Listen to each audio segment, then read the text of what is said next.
Bismillahirrahmanirrahim. Assalamu alaikum wa rahmatullahi wa barakatuh. Hope you all are fine by the grace of Allah subhanahu wa ta'ala. Dear students, now today we are going to start the numerical problems of the chapter number 6, and today we will solve the initial 5 numerical problems of this chapter. So let's start from the first numerical. The statement for the first numerical is: a man has pulled a cart through 35 meter. एक इंसान ने एक cart से मुराद है कोई भी ready वगैरह through 35 metre यानी उसको खींचा है 35 मीटर डिस्टेंस तक by applying a force of 300 newton. 300 newton की फोर्स अप्लाई की है। Now we have to find out the work done by the man.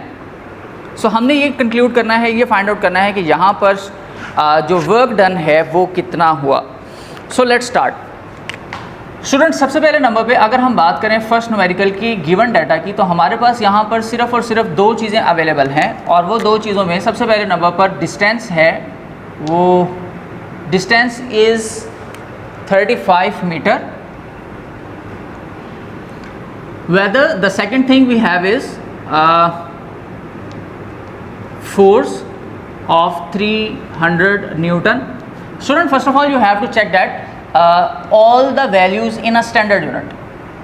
यहाँ पर ऑलरेडी स्टैंडर्ड यूनिट में ही है। Now check what we have to find. Student, find हम लोगों ने यहाँ पर करना है वर्क डन को। The formula for this is W is equal to F dot D, and the solution for the numerical is just you have to substitute the given values in the formula as work F is 300 multiplied by 35, D distance, and the work done is will become as 10500 joule, which is the unit of work. So hence this is our answer. So this is very simple. So let's come on to the second one. The statement for the second numerical is a block weighing 20 Newton. Student, block का वज़न बता रहे हैं कितना, 20 Newton. वज़न के बारे में अगर देखा जाए तो स्टूडेंट हम लोग अक्सर वज़न के सोचते हैं कि ये केजी में होना चाहिए, लेकिन स्टूडेंट केजी का जब वर्ड आता है तो उसका मतलब वो मैस की बात कर रहे हैं, और मैस जो है वो विदाउट ग्रेविटेशनल फोर्स होता है। यहाँ पर क्योंकि बात की जा रही है वेट की, तो इसका मतलब है कि this is the combination of gravitational force and mass, means W is equal to mg। तो ये हमारे पास 20 न्यूटन है। Is lifted 6 metre vertically upward, कि इसको एक हाइट पर 6 मीटर की हाइट तक जो है वो अपवर्ड ऊंचा उठाया गया है। Now we have to calculate the potential energy stored in it. इसमें कितनी पोटेंशियल एनर्जी स्टोर्ड होगी ये हम लोगों ने स्टूडेंट यहाँ से फाइंड आउट करना है। So let's come on to the second numerical. Student, 6.2 का जो गिवन डाटा है, इस गिवन डाटा के अकॉर्डिंग अगर हम देखें, so we have the weight, this is 20 newton, and the second thing means height और distance is, student now we have to find out potential energy. ये हमें फाइंड आउट करनी है। फॉर्मूला स्टूडेंट इसके लिए हम यहाँ पर मेंशन करते हैं potential energy is equal to mgh, और इसके सॉल्यूशन की तरफ चलते हैं कि सॉल्यूशन हमें इसका क्या मिलता है। स्टूडेंट, यहाँ पर अगर आप देखें तो हमने फार्मूले में mg और h की वैल्यू को फाइंड आउट करना है, पुट करना है। यहाँ पर mg की वैल्यू अवेलेबल नहीं, बल्कि हमारे पास वेट की वैल्यू अवेलेबल है। लेकिन आपको ये पता होना चाहिए कि जो वेट है उसका फार्मूला होता है mg, तो इसका मतलब we can replace the mg by w। So the formula for the potential energy will become w and h। So now you have to substitute the values in this formula. Potential energy is equal to wh, the value of w, weight is 20 and height is 6, so it will become 120, and the unit for the potential energy is also the joule। Energy कोई भी हो उसका formula भी, उसका जो unit है student वो भी जाउल ही रहता है। तो अब हम चलते हैं स्टूडेंट अपने थर्ड न्यूमेरिकल पे, और थर्ड न्यूमेरिकल का स्टेटमेंट कुछ यूँ है, a car weighing 12 kilo newton has speed of 20 metre per second. find its kinetic energy. Now student, in the third numerical we have to find out the kinetic energy, whether the weight of the car is 12 kilonewton kn and speed is 20 meter per second. So let's start. 6.3 numerical. Given data, find formula, solution. Student, as per according to the statement, weight of car is 12 kilonewton, whether the speed means velocity of the car is 20 meter per second. We have to find out the kinetic energy. The formula for the kinetic energy is equal to half mv square. But student यहाँ पर एक चीज़ आपको याद रखनी है. सबसे पहले number पे जो आपको चीज़ चेक करनी होती है वो ये कि क्या आपके पास तमाम गिवन वैल्यू स्टैंडर्ड यूनिट्स में है या नहीं. यहाँ पर स्टैंडर्ड यूनिट में नहीं है. जो आपके पास वेट है वो 12 किलो न्यूटन है. के हमारे पास प्रीफिक्स है, तो प्रीफिक्स की वैल्यू यहाँ पर पुट कर दें. तो ये फार्मूला, ये जो वैल्यू है हमारे पास बनेगी 12,000 न्यूटन. अब ये स्टैंडर्ड में आ चुका है. Metre per second is already standard. So now just substitute the given value in the formula. Kinetic energy is equal to 1/2 whether the mass. अब यहाँ पर पॉइंट क्या आ रहा है कि आपने तो पुट करना है मैस, लेकिन आपके पास गिवन है वेट. तो पहले वेट से मैस फाइंड आउट करें. कैसे, ये देखिएगा.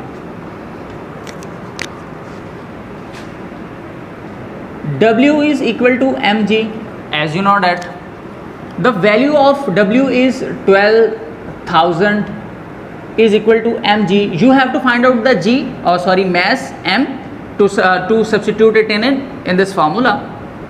आपको यहाँ से m फाइंड आउट करना है अपने फार्मूला में पुट करने के लिए. तो g को इस तरफ डिवाइड करवा दें. When you divide it by the g, the value of g is 10. So you will get the answer as 1200 kilogram mass. Now you can substitute the value in this formula.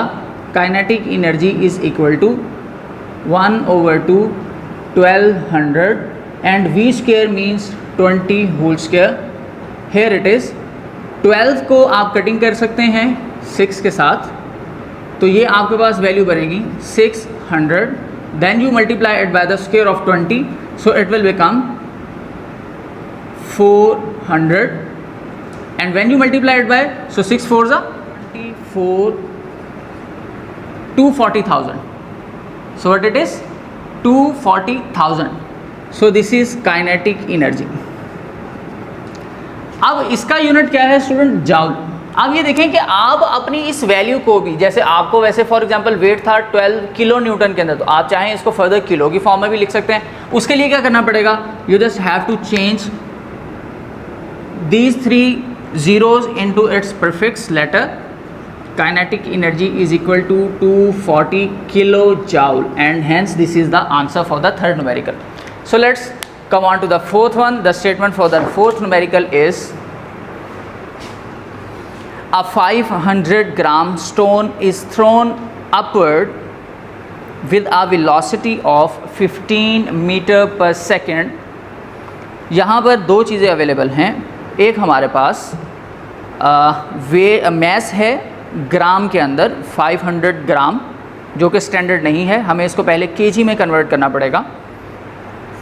इसके बाद student हम आएंगे speed पर. Speed की जो value है velocity की 15 metre पर सेकंड, ये ऑलरेडी स्टैंडर्ड है.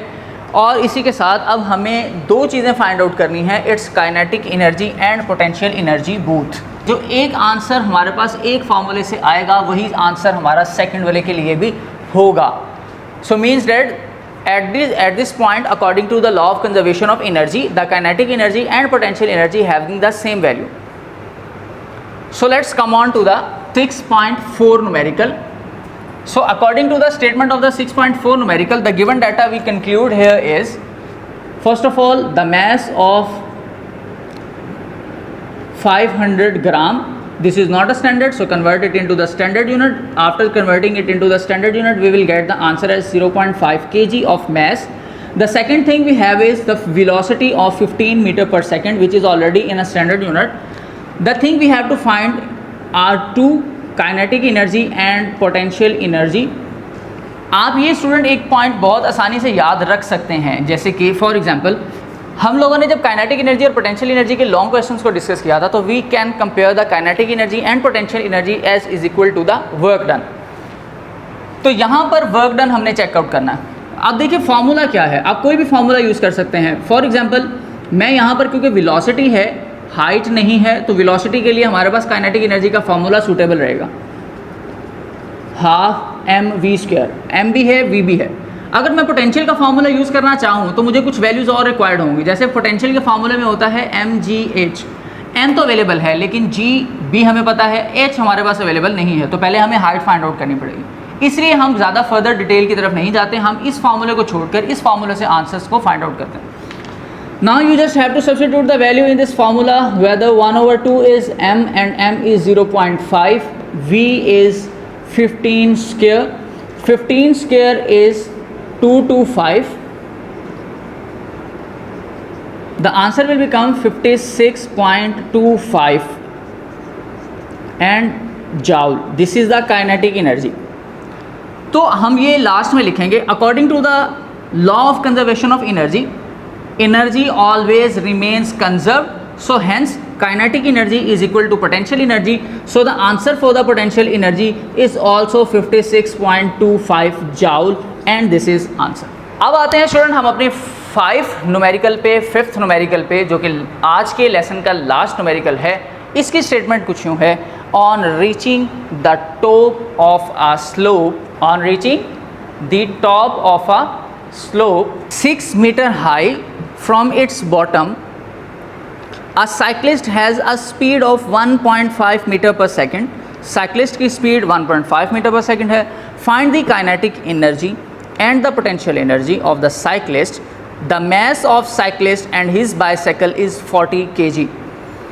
स्टूडेंट 3 चीज़ें अवेलेबल हैं, 2 चीज़ें फाइंड आउट करनी हैं। जो चीज़ें अवेलेबल हैं उनमें सबसे पहले नंबर पे हाइट है 6 मीटर की, स्पीड है 1.5 मीटर पर सेकेंड की। इसी तरह साइक्लिस्ट और बाईसाइकिल दोनों का कंबाइन मैस है 40 kg। जो चीज़ें फाइंड आउट करनी है वो है kinetic energy and potential energy. So let's come on to the detail of this numerical 6.5। First of all we have the height is 6 metre. Secondly the mass of cyclist and the bicycle is 40 kg. Whether the speed of the cycle is 1.5 meter per second.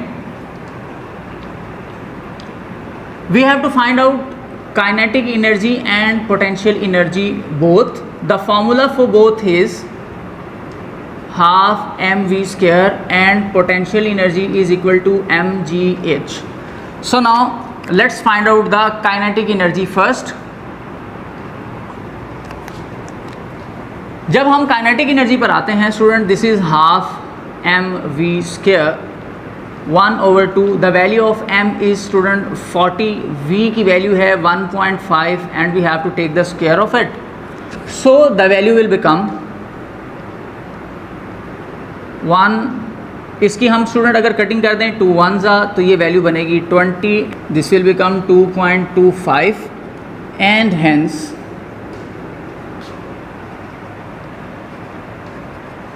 20 into 2.25, the answer will become the 45 joule and this is the answer. अब जैसे ही हमें find out करना हो potential energy को, तो potential energy का formula student हमारे पास क्या है, mgh। mgh के अंदर भी स्टूडेंट वैल्यूज पुट कर दें पोटेंशियल एनर्जी। m की वैल्यू हमारे पास ऑलरेडी गिवन है 40 की, g की वैल्यू स्टूडेंट ग्रेविटेशनल वैल्यू है फोर्स की, ग्रेविटेशनल फोर्स की वैल्यू होती है 10 और हाइट हमारे पास है 6, सो 40 multiply by 60 and the value is will become 6 4s 24, so 2400 and the unit is joule, so this is the answer for the potential energy. तो उम्मीद है स्टूडेंट आपको आज के न्यूमेरिकल समझ आ चुके होंगे क्योंकि बहुत ही ज़्यादा आसान है। तो आप अब नेक्स्ट लेसन के अंदर कुछ न्यूमेरिकल्स आपको मैं करवाऊंगा, कुछ न्यूमेरिकल्स आपको एज एन असाइनमेंट दिए जाएंगे। तो उम्मीद है कि आपको करने में कोई प्रॉब्लम नहीं होगी। नेक्स्ट लेक्चर तक के लिए